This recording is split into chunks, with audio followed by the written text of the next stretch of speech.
પ્રભુ ઈસુ ખ્રિસ્તના નામમાં આપ સર્વને પ્રેમી સલામ. ગઈકાલે લેન્ટના 35મા દિવસે વિશ્વાસ જે ચમત્કાર લાવે છે તે વિશે જોયું હતું. આજે 36મા દિવસે આંધળા હોવા છતાં જોતા હોય તેવો વિશ્વાસ વિશે માતી 9:27-31 વચનને આધારે જોઈશું. આજે બે અંધ વ્યક્તિ વિશે જોઈશું.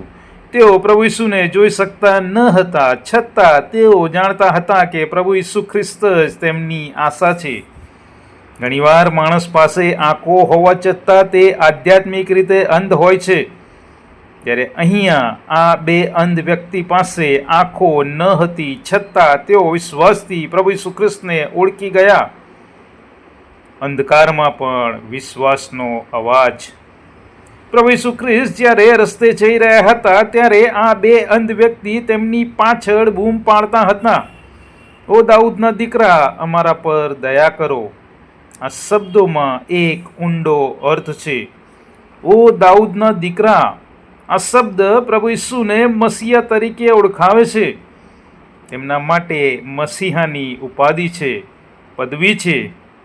એટલે તેઓ માને છે કે પ્રભુ ઈસુ ખ્રિસ્ત જ વચન આપેલો ઉદ્ધારક છે. વિચાર કરો, રસ્તેથી ઘણા લોકો જતા હશે, તેમને જોઈ રહ્યા હશે, પણ બધાએ તેમને મસીહા તરીકે માન્યા ન હતા. પણ આ અંધ માણસોએ વિશ્વાસથી તેમને ઓળખ્યા.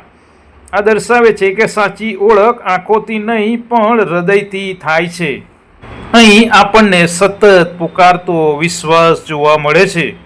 આ અંધ માણસો ફક્ત એકવાર બોલ્યા ન હતા, તેઓ સતત બૂમ પાડી રહ્યા હતા. એનો અર્થ તેઓ હાર માનતા ન હતા, તેઓ આશા છોડતા ન હતા. ઘણીવાર આપણને પ્રાર્થનાનો જવાબ નથી મળતો, તરત જ નથી મળતો, પણ ઈશ્વર ઈચ્છે છે કે આપણે સતત વિશ્વાસ રાખીએ, સતત પ્રયત્ન કરીએ. સાચો વિશ્વાસ કદી પણ પરિસ્થિતિ સામે હાર માનતો નથી. આથી જ પ્રભુ ઈસુ ખ્રિસ્ત આ અંધ વ્યક્તિઓના વિશ્વાસને બહાર લાવે છે. પ્રભુ ઈસુ ખ્રિસ્ત તેઓને પૂછે છે, શું તમે વિશ્વાસ કરો છો કે હું આ કરી શકું છું? પ્રભુ ઈસુ ખ્રિસ્તને તો ખબર જ હતી કે તેઓ શું ઈચ્છે છે અને પોતે તે કરી પણ શકે છે. તો એમણે આ પ્રશ્ન કેમ પૂછ્યો? કારણ કે પ્રભુ ઈસુ ખ્રિસ્ત ઈચ્છતા હતા કે તેઓ ખુલ્લે આમ તેમના વિશ્વાસને વ્યક્ત કરે. તેમણે કહ્યું, હા પ્રભુ. આ નાનું વાક્ય છે, પણ તેમાં પૂર્ણ વિશ્વાસ છે. ત્યારબાદ પ્રભુ ઈસુ ખ્રિસ્ત તેમની આંખોને સ્પર્શ કરીને કહે છે, તમારા વિશ્વાસ પ્રમાણે તમને થાવ.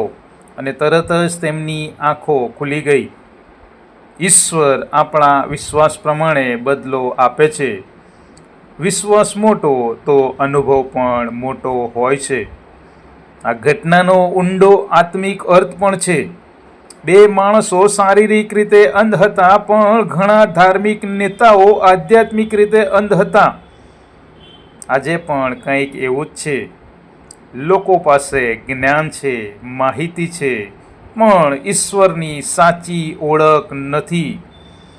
સાચો પ્રકાશ ત્યારે જ આવે છે જ્યારે પોતાના જીવનમાં આપણે પ્રભુ ઈસુ ખ્રિસ્તને સ્વીકારીએ, અને ત્યારે આપણી આત્મિક આંખો ખુલે છે અને સાચો પ્રકાશ આપણા જીવનમાં આવે છે.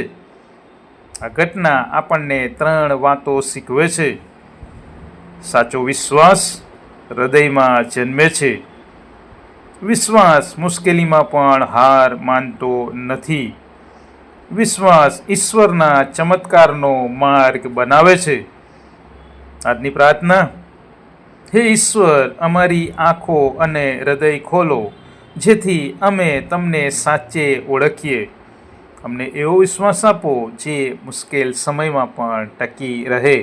પ્રભુ ઈસુ ખ્રિસ્તના નામમાં આમેન.